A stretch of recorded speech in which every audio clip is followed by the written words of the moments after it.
Hi, Tanya. I'm so glad you're coming back. This is week 5, our second session, right? Yeah, Yes. second session. And last time you were here, you were telling me that you would drink wine and choose wine over food. So, how has that been going since we last met? I try to eat, but I can't sometimes. It's just easier to drink. Okay, and how many meals have you eaten a day over the past week? I eat about one good meal a day. Sometimes I eat two. Okay, Or sometimes I'll snack a little bit throughout the day, but that's very rare. and have you noticed a decrease in your appetite, or are you choosing not to eat? I just I don't feel hungry. I feel nauseous. Right. And even if I'm not nauseous, I just feel that if I eat something, it'll make me nauseous. Okay. And it's not fun to be nauseous. And have you gone to the doctor about the nausea? No, the nausea comes with the panic attacks, with where I'm feeling like I can't breathe, where it feels that the world's gonna close in on me. Okay. So you had also expressed not being able to afford both the wine and the food, and so you're choosing the wine. So at the end of our session, I'll go over some referrals that we have in the community to get you some food. So that will be an option for you. And in this past week, has you drinking the wine affected your day-to-day routine at all? My day-to-day routine has been just get up, wake up, go look for jobs on the internet or call places back, and then normally I drink some wine. So my routine has been included wine for a little while now. Okay, and are you waiting to drink the wine after you talk to all the people, or is it beforehand, throughout the day? It just depends on how anxious I feel, or how if I have a attack where I feel nauseous and short of breath. Because if I'm if I'm scared, if I'm nauseous, I know I won't be doing good at all when I talk to anybody. Mm-hmm. So sometimes it happens. I drink before, but I try to wait until I finish what I need to do before I have a glass of wine. Okay, so it shows that you have some control over the issue, so that's wonderful. And have you heard back from any of the people that you've called about the jobs? No, a lot of the places now, like, they put me off to this person, or they say they call me back, but they don't call me back. And what's the first thought when you don't get a call back for a job? That I'm not good enough, that I'm a disappointment, and that I need to do better. Okay, and how did you arrive at those conclusions about being a disappointment or not good enough? I've always had a job. I've started helping my mom take care of my sister when I was younger. As soon as I was old enough to work, 14, I was working at Publix bagging groceries. I was always working, and I had to, because if I didn't, then my sister and me didn't always eat. So I I can't do that anymore, and I can't just ask my mom for money, and because how's she gonna eat if I take money from her? So I'm a disappointment that I can't even take care of myself. So it sounds like you've had a lot of responsibility from a young age and you're used to being the provider. Yeah, mom was single. Mom's single mom. Dad left us when I was young, and I don't think he ever gave my mom money. So she was always working, but times were tough, and we didn't. We were both growing, and we needed money, so I Right. had to help out. And how much does your mother rely on you now at this point in time? Well, my mom can't rely on me now because I can't even rely on myself. Okay. But mom, right now, she's struggling even more because I was giving her money, and now I can't. Okay, and how do you feel when you can't give your mom money and you know that she needs your help?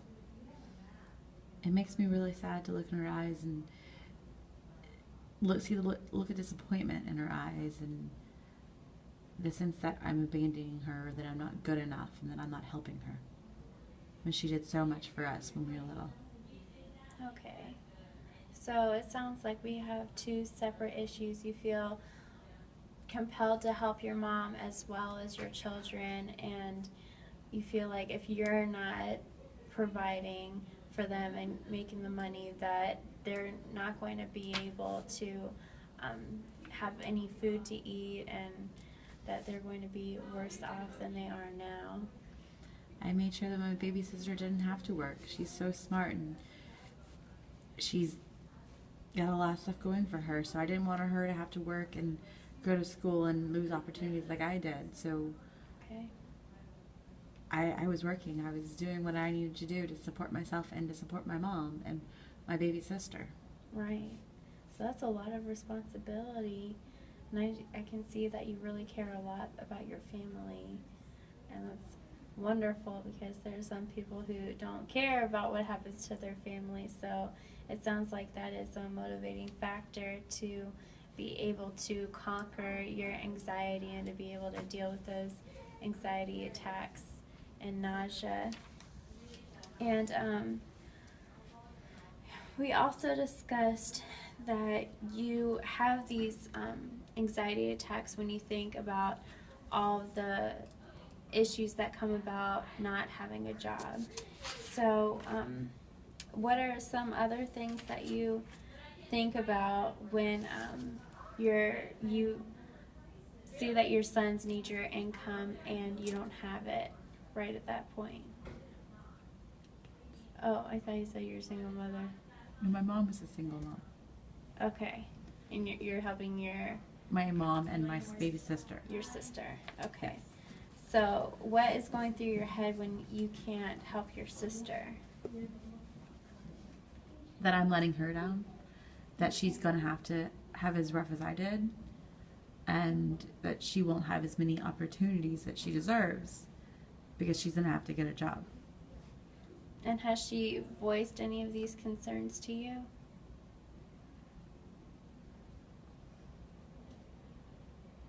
She doesn't have time for a job, and she looks up to me, and she looks at me to help out with money for food, for cheerleading supplies, for everything that she's doing. And has she had to quit cheerleading or anything else? How has she been affected by not having your financial support? She hasn't been yet, Okay. but I know she will soon. Okay. Do you know how soon that will happen? I don't even want to think about that. Okay. That's just a lot.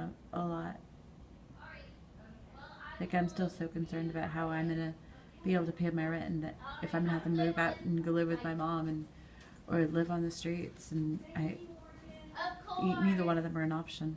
Right. So, you said that no one has called you back, and how long have you been looking for a job now? Just like 3 or 4 months. Okay.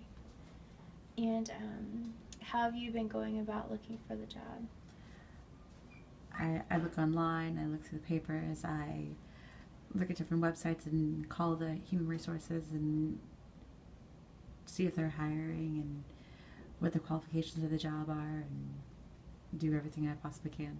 Yeah, so it sounds like you've been making a lot of effort to look for work. So how does it feel, you putting in so much effort and not getting the result that you want?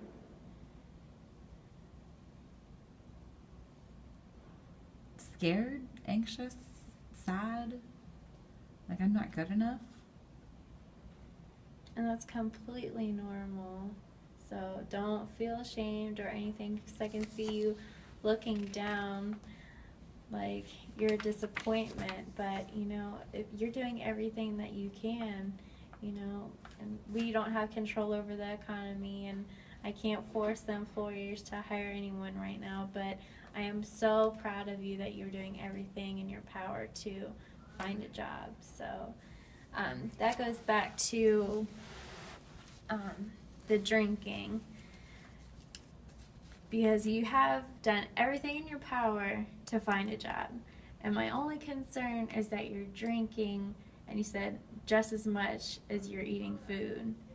So, or, you know, you don't have an appetite and you just drink and it goes away and you're not as nauseous, and that kind of helps.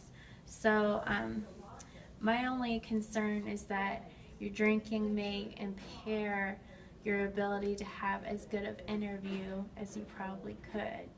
So, over the next week, if you could make sure you get everything done before you drink the wine that you have to get done that day, that'll be your homework, and let's see how that works. And we can compare and contrast your level of success when you were drinking a little bit to calm your nerves for the interview compared to not. So if you could do that, that would be awesome, and we can compare and contrast that next week. And are there any other concerns or questions about the session? I think I'm good right now. Okay, well, I'm so glad to see you, and I'll see you next week.